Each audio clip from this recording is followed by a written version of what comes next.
In this video, I am going to tell you about my favorite products for this start of 2025. What's up, everybody? Winter is here. Hope you're getting some rides in. To get you going this year, I would like to share with you 10 of my favorite products of the year for biking and e-mountain biking. And we're going to start out with a few bikes that are top of the charts. My favorite of 2024 is the Spirit Shuttle LT, 165 rear, 170 front of enduro e-bike travel. So good. Bosch Motor CX4 race. Runner-up is the Orbea Wild CX5 motor, 170, 170. Super rad. Also give special mention to the Santa Cruz Vala. Santa Cruz was not making great e-bikes, but man, they arrived with this one. They changed their suspension to 4-bar and they went with the Bosch motor CX5, I believe. And finally, we'll do a couple of mid-powered bikes for you guys who want the low weight. And we have the Ari Nebo with the Fatsuwa motor, and something from Mondraker, the Mondraker Sly with the Bosch SX motor and that extender PowerMore battery. Number 2 of my list of favorite products is the Bosch CX5. CX4 is pretty darn good, CX4 race, but the CX5 is the culmination of everything they know. And I think that key number here is 5. It's the 5th version of their CX motor. Pretty much similar form factor, but 5 iterations of innovation, of fixes, of evolution. And now what they have is a very configurable, very powerful motor with a good torque curve and more sensors. Very torque sensitive, so it responds very quickly, and very quiet uphill. And finally, very quiet downhill. No more rattle. All right, number 3 on my list really shocked me. It's for you Maxxis fanboys out there. There's a new game in town. It is the Schwalbe Radial tires. I tested the Santa Cruz Vala and the thing shocked me because of its suppleness. And I go, that can't be the suspension. It's the tires. So it had Magic Mary Radial tires. And basically, you know, this is 22 PSI and the whole thing compresses the top. So it's so supple, so compliant. And I have a shredder here, which is kind of a downhill tire in radial as well. And this new level of tire gives you the suppleness, the tunability. I think a lot of tires were made for the heaviest common denominator, meaning the 250-pound rider who rides hard. Because if you don't make a casing for that rider, they're just gonna tear up your tire. And so us 150-pound guys, we don't have a choice but to ride, you know, the harshness of those tough casings.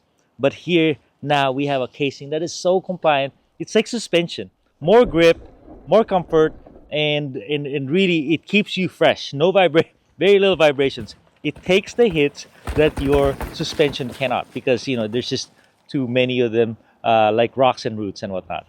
Number 4 is the revolution in bike pumps. It is the SICK Plus Pro right here. What is it?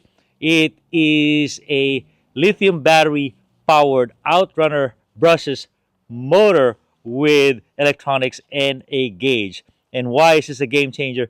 Because this little thing, 110 grams, I think, you could check your tire pressure and you could set your tire pressure. It's a compressor. And this little thing can fill up your tire, a 29er tire, in 1 minute 4 times. Isn't that crazy? And then the competition is coming. Kind of expensive, $100, and there's a cheaper one here by Flextail. And what's cool about this Flextail is it has a gauge as well. The gauge is the game changer. And this one is kind of upward facing. That's the one thing I don't like about this. It has to point to the ground so you can see the gauge. Works well too. So, number 5 really shocked the world. It is the DJI Aox Motor, e-bike motor.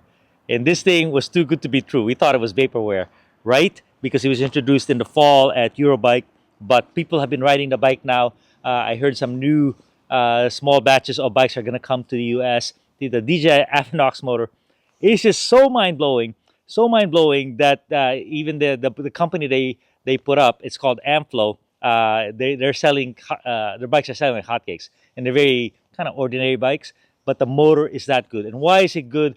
It's good because it has the ultimate power to weight ratio. Power to weight means end to size. What's the form factor? How much power does it have, and how much does it weigh? And what about your battery? What's the rate? How big is the battery? How much does it weigh? You want it as light as possible. Now we can have SL bikes with full power, and we're not only talking full power here. We're talking 140, 150% power of what we're used to. 110 Newton meters, 1100 watts of power, some ridiculous numbers like that. But it really works because DJI is a serious company. They're like the Apple of China. They know what they're doing.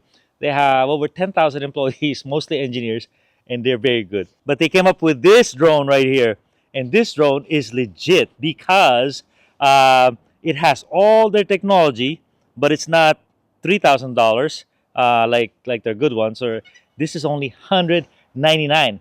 You could fly it with remotes, but if you go on the simple, you fly it by hand.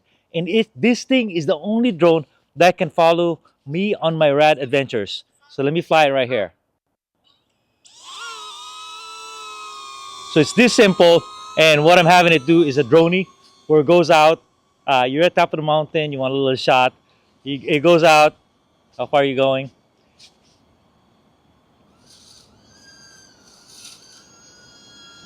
Oh, it went too far.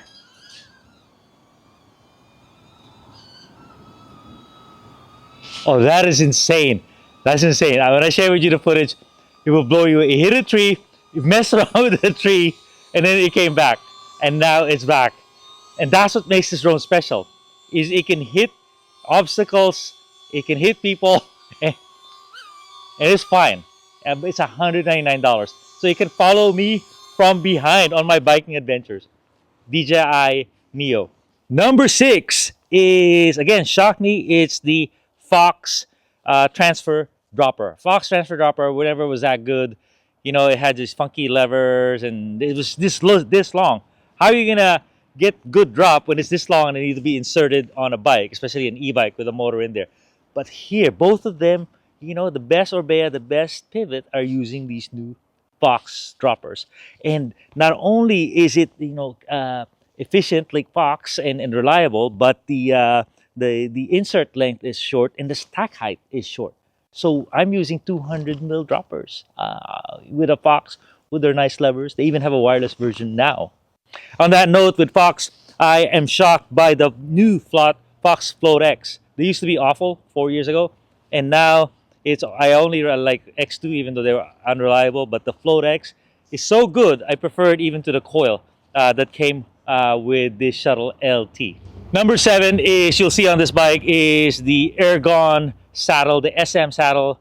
Find the width that you like, but if it's SM, it's amazing. It feels comfortable to the touch and comfortable to your riding, your long rides and your rad rides as well. And their grips, so good. The more you kind of twist the grip like that, the more kind of handle you have on the grip. So you're not gonna lose your grip even on the slippy, sloppy, gnarly conditions. Three more for you guys. What we have is the Shram GX transmission. GX because it's lower cost, transmission because it is the second coming of their their Access stuff. And it is now built for e-bikes. It shifts slower. It's super reliable. It's stronger and more robust, and it really works. And it's got better shifters now. They're perfecting shifters. And on my Orbea model right here, this is XX, but I'm sure this will come in the GX. It is powered by my e-bike battery. So no longer do I have to mess with those little SRAM Access batteries. Number 9 are Wolftooth pedals. I haven't talked about these, but I've been using them. The waveform is the traditional concave pedals, and the silver one you see here are convex pedals. They're like this. And what's really cool is they said, hey, we're not going to argue with you which one's better and claim, even though most people like the concave because you kind of sink in. I've been using the convex, the ones like this, and they really work. When you are hitting the ground a lot, and e-bikes kind of do that, the convex really works because they're thin on the edges, and that's really where you hit the rocks. And last part of my little diatribe here is Feedback Sports and their multi-tool right here. Handy dandy toolkit. Look at that. Look at this beautiful thing, huh? So what's really cool about it is, you can lay it out, and or you could store it, but it's complete. It's complete. Everything I need. And if you're like me, you want to move your shop around. And they also have a couple new things. They have a bike stand that is now built for e-bikes, but also for traditional bikes. It will work.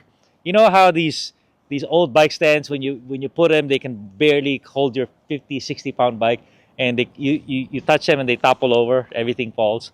This bike stand is now beefy. You can handle it.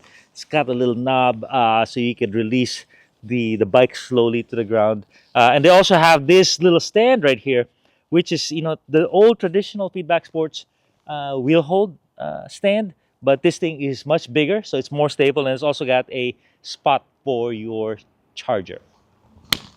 So there you go, a few of my discoveries from 2024.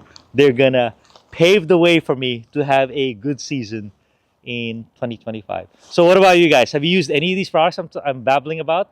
Do you have anything to add to this list? Because let me tell you, once you discover a little tool like this, kind of game changer. So share with me your discoveries in your biking and your outdoor adventures. Links will all be in the description, hopefully, and anything you purchase through the links will help out this channel. Thank you.